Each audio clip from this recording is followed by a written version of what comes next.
Good morning, friends, and welcome to your daily aspects. Today is September 4, 2021. The sun is in Virgo, and the moon is a waning crescent in Leo. Now, at the time of the waning crescent, on this day, we're about 2 days out from the new moon, which is our time to, set intentions, start plans, get things moving. So right now, in this time before that, we're just trying to sort of release. We're trying to shed whatever it is that doesn't serve us at this time, even if it served us at this time last month. Let's get into these aspects. All of my aspects are given in Central Standard Time since I am in Fayetteville, Arkansas. At 12:20 a.m., the sun makes a Quincunx aspect with Chiron. Don't let that intimidate you. We're going to come back and explain it. At 1:54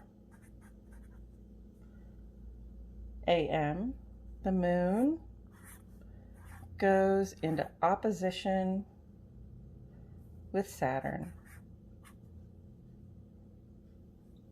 At 2:23 p.m., the moon goes into a square aspect with Uranus. And at 8:30 p.m., Mercury makes a trine with Saturn. So already we see that Saturn is going to have a role in our day. That is the planet for basically responsibility and rules. It's our taskmaster. It's the one about restriction and limitation, discipline, or devotion, as you may choose to see it. So let's make a little legend for you really quick here. The sun is, sometimes we just think of that as our ego. It's our outer life, right? The part of us that interacts with other people and, who we are for those other people in the world. Whereas the moon is more like the psyche, or your inner life, your capacity to feel and relate to others. What other planets do we have here? Okay, so we have this asteroid, which is a planetary body called Chiron. And Chiron is the wounded healer. It's interesting to look up Chiron in your chart, because wherever Chiron sits as far as in the zodiac, among the constellations, is said to tell you like where you can find your healing. So how you can learn to heal is by learning where Chiron sits in your chart.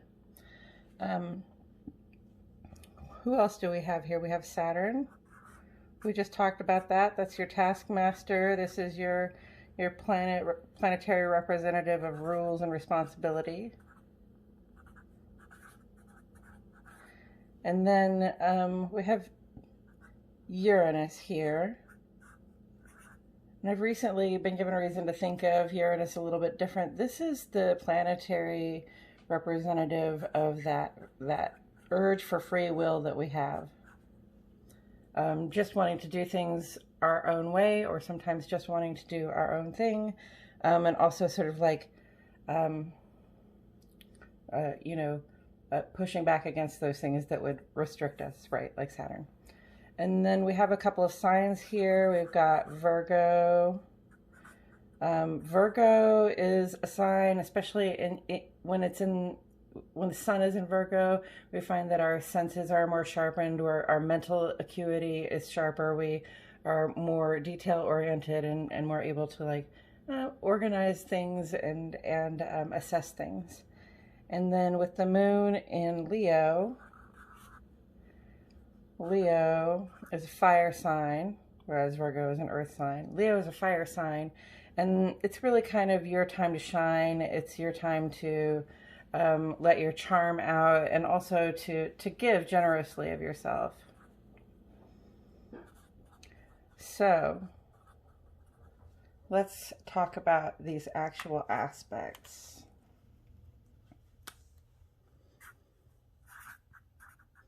Quincunx, kind of the trickster and kind of a warning. It has a variable outcome. It's not saying that this is a favorable outcome or a non-favorable outcome. It's not saying that this is a soft aspect or a hard aspect. It's kind of right in the middle. Opposition might sound like a hard aspect or a difficult thing, but generally it points to balance. That's opposition. Here's square. And that points to challenges. And then Mercury, trine, that's trine. And that's a harmonious aspect.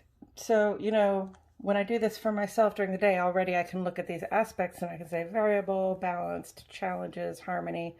Today might be kind of a mixed bag.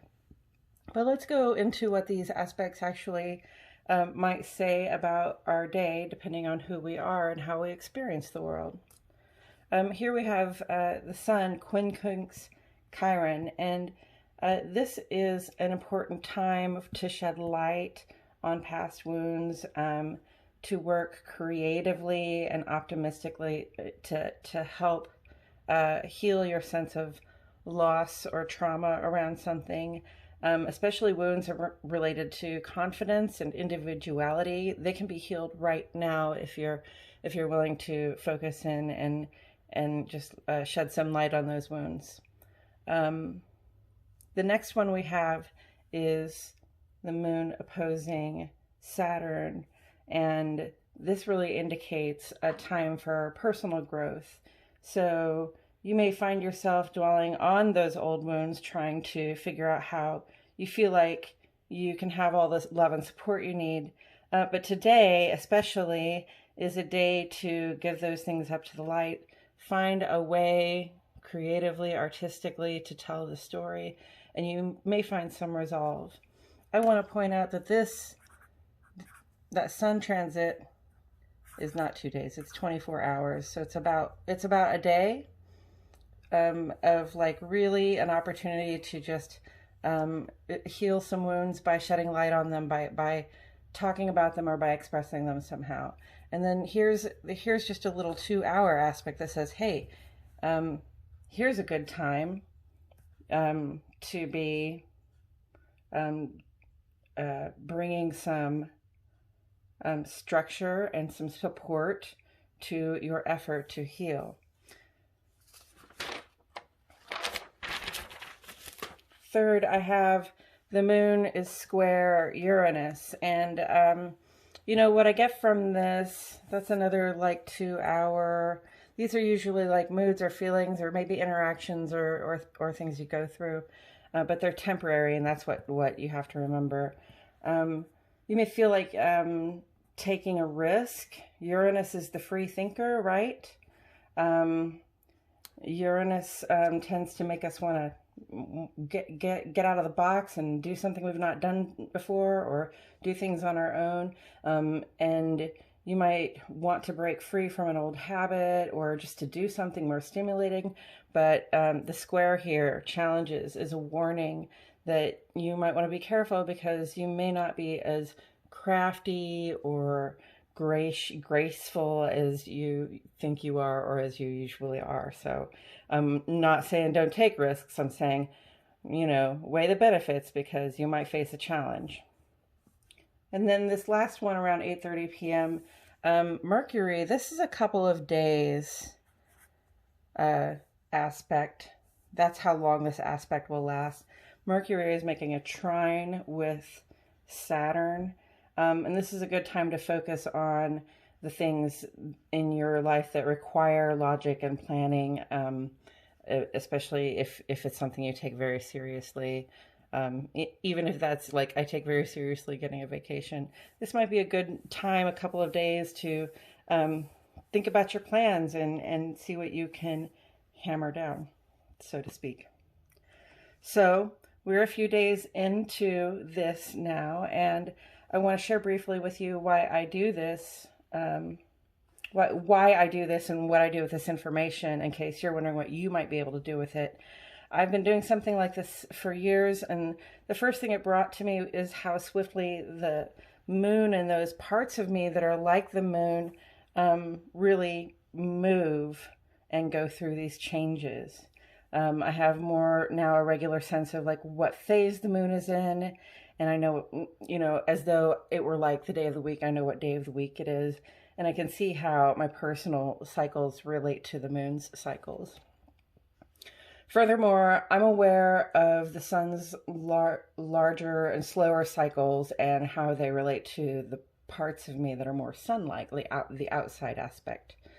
And most of all, I find that being aware of the daily aspects gives me some sense of what kind of challenges or opportunities may briefly arise in my days, as well as bigger stuff that may be on the horizon. So, does my everyday reflect exactly what I read in the aspects? That outcome is variable based on how aware and engaged I've been. Often, though, I can look back on my day and reflect that I'm glad that I prepared myself by looking at the aspects before I got started. And I just want to know from you all, what does it bring up for you? I'm interested. So please feel free to leave a comment or a question or a vision or a dream. I will leave this up for a few minutes. Please like my video and subscribe to my channel. Thank you.